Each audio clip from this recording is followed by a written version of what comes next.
प्राषण आपको हम पहले ही उसमें डिफाइन कर चुके हैं। अब बात करते हैं प्राषण दाब के। प्राषण दाब में आप देख रहे हैं कि एक ये चित्र ड्रा है, जिसमें बीच में आपका ये एसपीएम है, सेमी परमेबल मेम्ब्रेन है।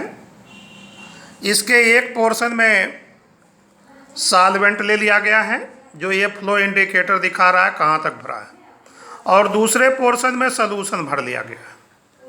सॉल्यूशन वाले पोर्शन पे एक पिस्टन लगा हुआ है। जैसे ही इसमें सॉल्यूशन और सॉल्वेंट भरा जाता है तो ये परासरण चालू हो जाता है। परासरण अर्थात विलायक के कण अर्धपारगम्य झिल्ली से होकर के विलयन में आने लगते हैं। इस प्रकार से जो सॉल्वेंट है, विलायक है, उसका तल नीचे गिरने लगेगा और विलयन का तल ऊपर उठने लगेगा। लेकिन यदि हम विलयन पर अतिरिक्त दाब डालें कि विलयन में विलायक का प्रवेश रुक जाए, तो हम डिफिनीशन कर सकते हैं कि अर्धपारगम्य झिल्ली द्वारा विलायक से पृथक किए गए विलयन में विलायक के प्रवेश को रोकने के लिए विलयन पर लगाया गया आवश्यक अतिरिक्त दाब विलयन का प्राषण दाब कहलाता है। तनु विलयन डाइल्यूट सॉल्यूशन के लिए प्रायोगिक तौर पर पाया गया कि जो प्राषण दाब, जिसको हम P से रिप्रेजेंट कर रहे हैं, दिए गए टेम्परेचर 30 पर मोलरता के समानुपाती होता है। अतः हम कह सकते हैं P = CRT।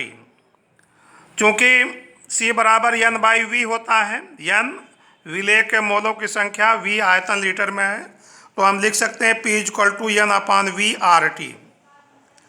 इसको हम PV बराबर NRT भी लिख सकते हैं। N क्या है?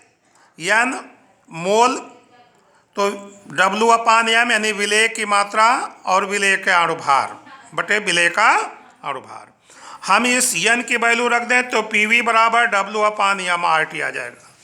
V का मान लीटर में लेने पर R का मान 0.082 लीटर वायुमंडल प्रति डिग्री प्रति मोल होता है। समपरासारी विलयन, आइसोटोनिक सॉल्यूशन। समान ताप पर जिन विलयनों के प्राषण दाब समान होते हैं उन्हें हम समपरासारी विलयन कहते हैं। जितने भी समपरासारी विलयन होते हैं उनको एक दूसरे से अगर हम अर्धपारगम्य झिल्ली द्वारा सेपरेट कर दें तो परासरण नहीं होगा। इसके साथ साथ अगर हम दो ऐसे समपरासारी विलयन ले लें जो विद्युत अपघट्य के बने हों, मान लीजिए विद्युत अपघट्य A और B है, A की मोलर सांद्रता C1 और B की मोलर सांद्रता C2, तो आप क्या देखेंगे कि C1 बराबर C2, ये मोलर सांद्रता है और ये भी मोलर सांद्रता है, A का ये B का। हम इसको क्या किए कि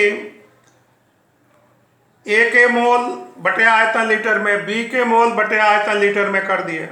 अब हम इस यहाँ पे क्या किए कि मोल को हम इसको W यानी उसकी मात्रा और उसके अणुभार में चेंज कर दिए, तो हमको क्या फार्मूला मिला? WA/MA WB/MB NA तथा MB क्रमशः पदार्थ A और B के अणुभार हैं तथा WA और WB क्रमशः A और B के भार हैं ग्राम में। समदाबी विलयन। समदाबी विलयन, समान दाब पर जिन विलयनों के वाष्प दाब समान होते हैं, क्या समान होते हैं? वाष्प दाब समान होते हैं, उनको हम समदाबी विलयन कहते हैं। जो समदाबी विलयन होते हैं वो समपरासारी विलयन भी होते हैं। इसी प्रकार बेटा आता है अतिपरासारी और अल्पपरासारी, हाइपरटोनिक एंड हाइपोटोनिक। तो समान ताप पर दो विलयनों में जिस विलयन का प्राषण दाब अधिक होता है उसे हम अति परासारी विलयन कहते हैं, और जिस विलयन का प्राशन दाब कम होता है उसे हम अल्प परासारी विलयन कहते हैं। अगर हाइपरटोनिक और हाइपोटोनिक विलयनों को सेमी परमेबल मेम्ब्रेन से सेपरेट कर दिया जाए तो इनमें ऑस्मोसिस होगा, प्राशन होगा, और इसमें अल्प परासारी विलयन से विलायक के कण अति परासारी विलयन की ओर स्वतः प्रवाह करेंगे। इसी प्रकार आता है प्रतिलोम प्राशन, रिवर्स ऑस्मोसिस। रिवर्स ऑस्मोसिस जो प्राय आप इससे सुने हैं कि कहते हैं कि घरों में आरओ लगा हुआ है, उसी से रिलेटेड है। विलयन के प्राशन दाब से अधिक, विलयन के जितना भी प्राशन दाब हो, विलयन के प्राशन दाब से अधिक दाब विलयन पर प्रयुक्त करके प्राशन की दिशा को रिवर्स अर्थात उत्क्रमित किया जा सकता है। विलयन से शुद्ध विलायक अर्धपारगम्य झिल्ली से होकर बाहर आ जाता है और यह घटना प्रतिलोम प्राशन या उत्क्रम प्राशन कहलाता है। प्रतिलोम प्राशन के द्वारा जो समुद्री जल होता है उसका विलवणीकरण किया जाता है, और प्रतिलोम प्राशन का उपयोग पेयजल के शोधन में होता है।